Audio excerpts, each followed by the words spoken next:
Thank you. Thanks, everybody. Please join me in welcoming Dr. Sandra Whitehouse, Dr. Robert Kenny, aka Dr. Bob, and the moderator of tonight's screening, Christine Gerard. Thank you.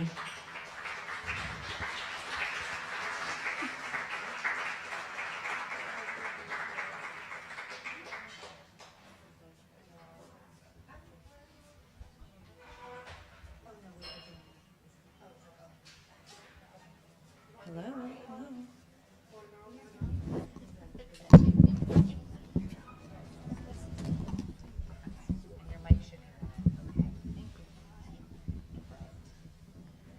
Hello, everyone. My name is Christina. I'm here representing Newport Vineyards, and I will be leading the conversation this evening. It is often tough to watch these types of films, but I find that there is beauty in how people confront the challenges faced or presented in this film.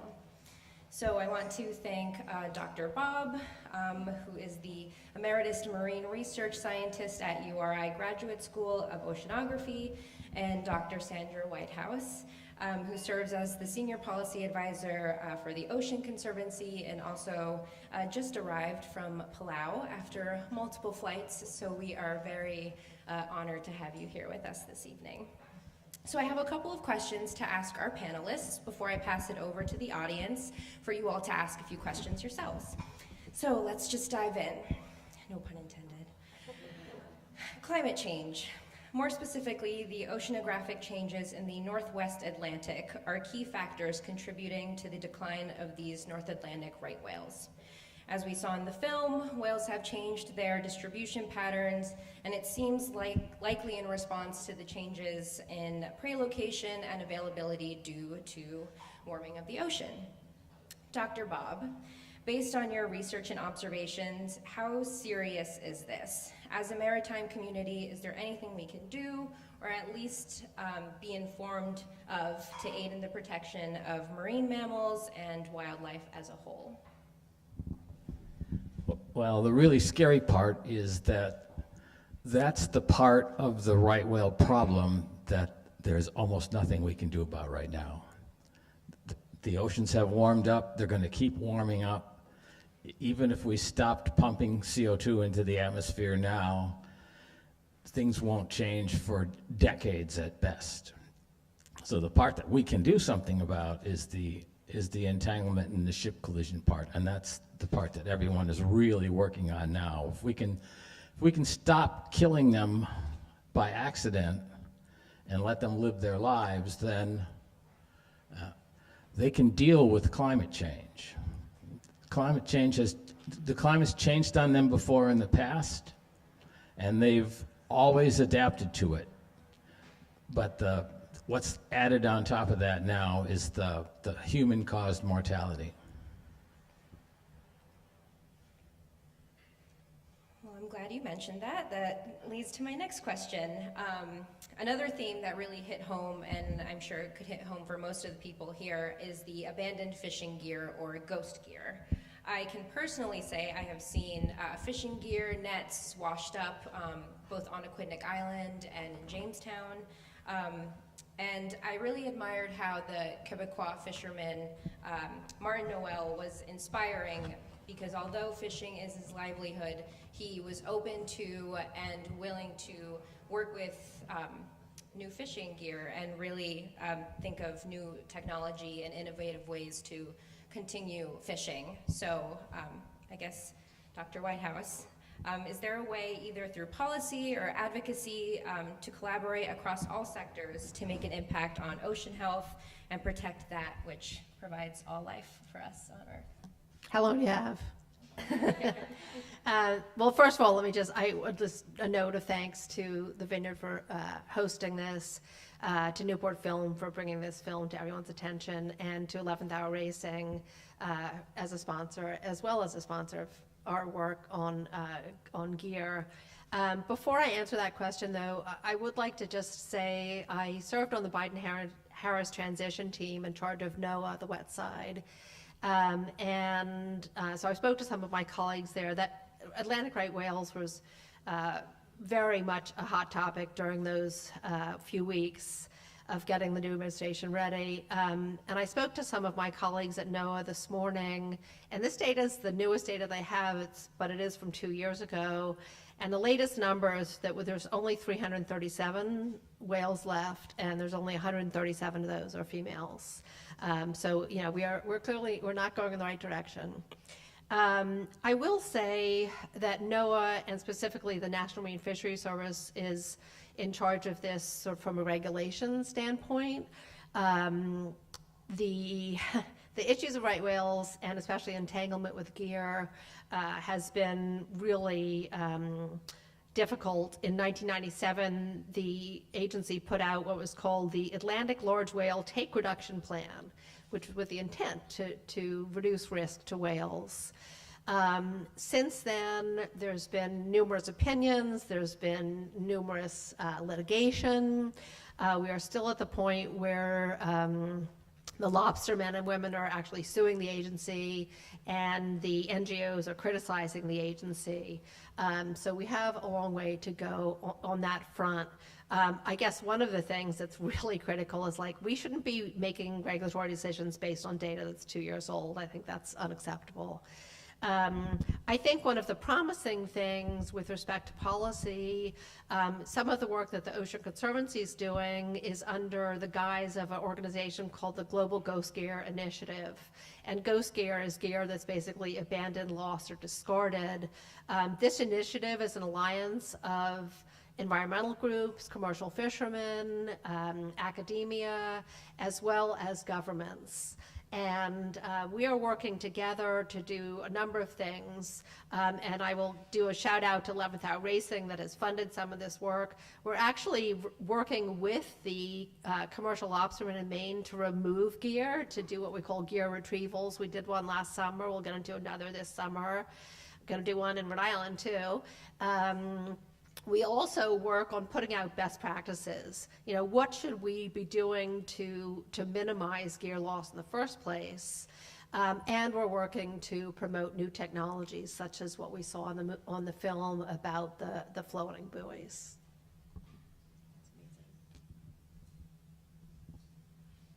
That's very insightful. Thank you. Okay, now that's it from questions that I've come up with, but I want to turn it over to the audience if anyone has any questions. I think we have some wireless mics. I see a hand over there. I have a question. I didn't realize that the smaller recreational boats can also do damage to the whales. I thought it was like, you know, the shipping lanes and everything. And I'm telling you, we're all out in the water and we see people way out there going a zillion miles an hour in a medium-sized recreational boat. And now I'm realizing that you could skim the top of a baby whale. Is that the case around here, out in these waters? Should we be slowing down out, not obviously around the harbor and out around Castle Hill, but like if we're way out? Dr. Bob? You can go online and find maps of the most recent sightings of whales. And when there are more than 2 or 3 in one spot, they put out a warning area that creates a voluntary speed limit zone. So those things are out there, they're publicized. The other thing I wanted to point out is that there was I think it was a 43-foot sport fishing boat that ran over a right whale calf and killed it. It was last winter, I believe. And there are pictures of that boat online, and that boat was a total loss. So it's not good for the boat either. If I can just add to that, yes, there are voluntary mandates also implemented by National Marine Fisheries Service. Unfortunately, you know, compliance is quite low. Even above and beyond the voluntary places where you're not supposed to go over 10 knots, the mandatory restrictions in areas which are called, you know, seasonal management areas are not well enforced. You know, this is, especially the Northeast and Mid-Atlantic, this is one of the busiest commercial vessel traffics in the world. areas, both between the shipping lanes and the ports. And the compliance for mandatory measures is only about 85% of vessels complying. There's a lot of outs. If you can say you are unsafe, you don't have to adhere. In the Southeast, the compliance is only 25%. So there's a lot of room for enforcement there. I do want to also give mariners the benefit of the doubt, though, that they don't want to hit whales. I think they understand the moral implications. They also know that it's like 12 to 18 hours worth of real hassle with the paperwork if they hit a whale. But I think we can do much, much better with respect to compliance, both for the voluntary, as you said, as well as the mandatory. Another loophole is that the rules only apply to vessels that are longer than, or 65 feet and longer. And now there are shipyards that are out there advertising 64-foot fast boats to use to shuttle crews back and forth to the wind farms. And there's actually a review going on right now of all of the ship collision rules for the whole East Coast. And one of the comments that many people are making is to lower the size of the boats that it applies to and give up any voluntary speed limits, because if the speed limit on the interstate was voluntary, how many people would drive 55?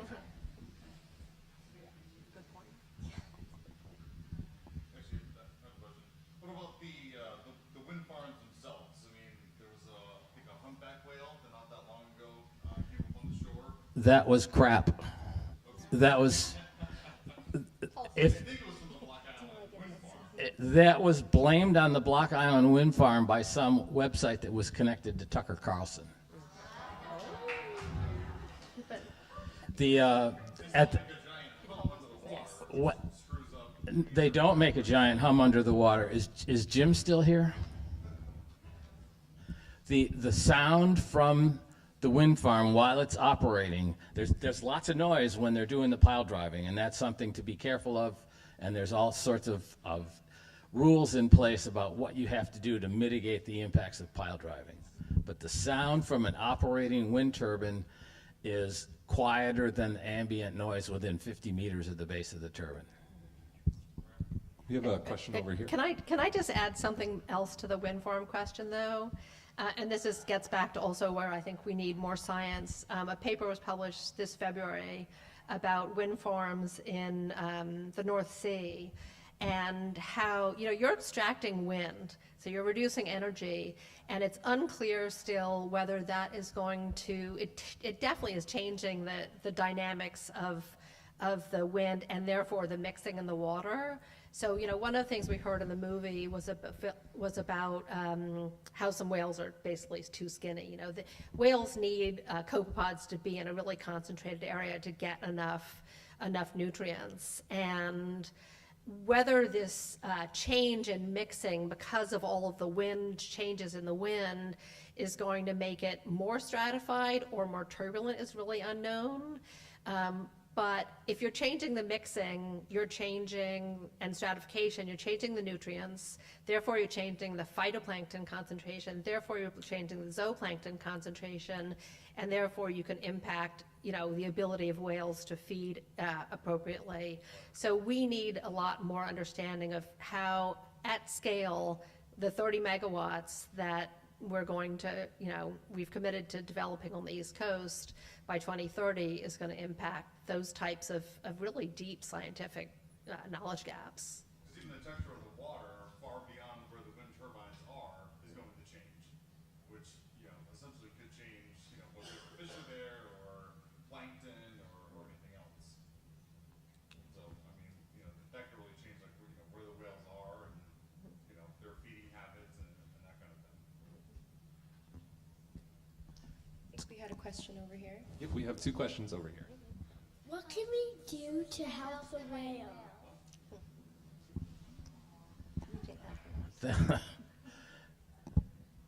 Everyone always asks that question, and no one ever has a good answer for it. You can do things like drive your car less. Don't drive as much because you'd be putting less carbon dioxide into the atmosphere and helping climate change in the long run. You can be careful of what seafood products you buy in the store. Only buy seafood products that are certified as safe, as sustainable. And so I'm not suggesting you go out and boycott lobster, but you guys probably don't even like lobster. I never liked lobster when I was your size. All right, I'm going to tell you something different. Talk to your parents. I totally agree with what Dr. Bob says, but you may not be buying lobster yet at the supermarket yourselves. Talk to your parents and tell them to talk to their members of Congress. We have, there's a bill called the Right Whale Coexistence Act, introduced both in the House and the Senate. I'm proud to say that my husband's one of the co-sponsors in the Senate. And Congress needs to step up to the plate and fund the kinds of things we're talking about, whether it's ropeless buoys and better, making sure that the lobstermen don't have to pay for them all themselves, better science, understanding ship strikes, understanding the impacts of wind farms. So please tell your parents, your aunts and uncles to tell them, as we heard in one of the best and last lines in the film, tell them how important these animals are to you.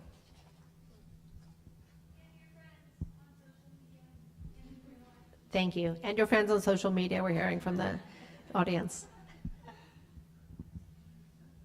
You have another question? Yeah. Okay. I'll just quickly go and then I'll run the microphone over to the other end, to my colleague on the right.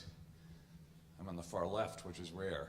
My name is Patrick Ramage, and I'm with the International Fund for Animal Welfare, or IFAW, IFAW, as it says up there on the screen. And we're pleased and proud to be one of the organizations that is sponsoring the impact campaign associated with this film. And in that regard, I've had the privilege of attending. This is my 6th screening. I'm typically on the panel, but this is a much higher quality panel tonight. And thank you, Sandra and Dr. Bob, for your good comments so far. I will say, of the various screening locations, including New England Aquarium, which held the U.S. premiere, this is the nicest one that I've been in, and it's not just the refreshments. Thank you. But 2 or 3 quick points, very, very briefly.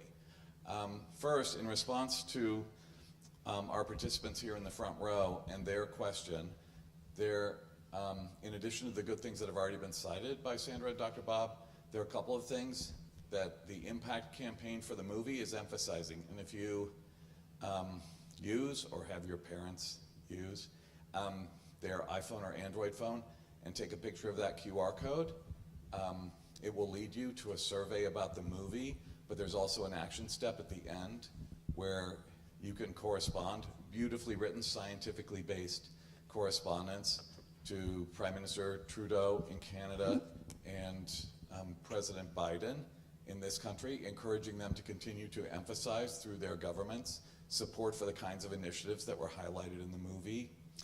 Second, also technology driven, there's an app called Whale Alert, and this addresses some of the both commercial shipping and recreational boater issues that were identified. Working together with NOAA, our organization IFAW was able to develop, with some quiet support from Apple and Google, an app.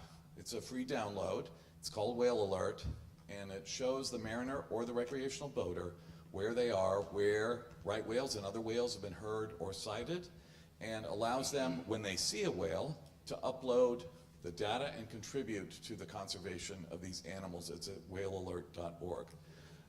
Finally, my daughter, who lives in Newport, will chastise me later for being an air hog. But she wrote her senior paper on right whales. One note of hope, in addition to those cited in the movie and by our esteemed panel this evening. The year I was born, there were 417 nesting pairs in 1963 of the American bald eagle in the lower 48 states. 417 nesting pairs. They were threatened by human behavior, not unlike their distant nautical relatives, the right whale. Last year, biologists counted 71,467 nesting pairs in the lower 48. There are grim threats that are outlined in this film to this ancient species. We can save them, and if we manage to leave them alone enough, they can rebound. After an era of Yankee whaling, there were as few as 25 North Atlantic right whales, it was estimated at the time. Imperfect records, we have the technology now to count them more specifically. But these numbers, even over the last 20 years, have gone lower than they are now and rebounded because of measures that were taken in this country. Canada now, which is confronting more of this problem because, as is outlined in the film, the whales are moving more and more north in their range because of climate change, has responded and is now incorporating some of the same measures that Senator Whitehouse and others have been championing here in the US and in our coastal waters. And we're giving the right whale a window of opportunity to come back. As Barb Zuidsma in the film, the NOAA scientist, outlines, it will take action by all of us. Thanks for your kind tolerance of my lengthy remarks. And now, as promised, One of my former graduate students works for IFAW in Washington. I guess I have a scientific question for you. The movie didn't really make it clear. Is there something unique about the right whale's behavior that makes them susceptible to entanglement versus other whale species? So are all the whale species suffering from this problem, or is it just the right whales? There are entanglement cases in almost all species of whales, but right whales do seem to be more susceptible than other species. And I think it's because they just get oblivious. So if they're feeding or socializing, they ignore everything else that's going on. There was a biologist named David Gaskin who worked at Guelph University in Ontario. In fact, Moira Brown, the lady with the long gray hair, Dave was her major professor when she did her PhD. And he worked in the Bay of Fundy for years, and he tried to see how close he could charge a fishing boat at a group of right whales until they reacted. And they never reacted. He always had to veer off at the last minute to avoid hitting them. So they just ignore it. Yeah, one of the things that we actually haven't heard, but is also, I mean, we're talking about plastic ropes with entanglement, the issue of just plastic in general in the ocean. You know, these are filter feeders. And, you know, I haven't been able to find any studies specifically on right whales, but there's plenty of other research and documentation of whales that have died and found on beaches, and their stomachs are opened up and they're full of plastic. And, you know, they're not going to be able, they're already threatened, they're already skinny, not a good thing in this case, and, you know, they're ingesting plastic.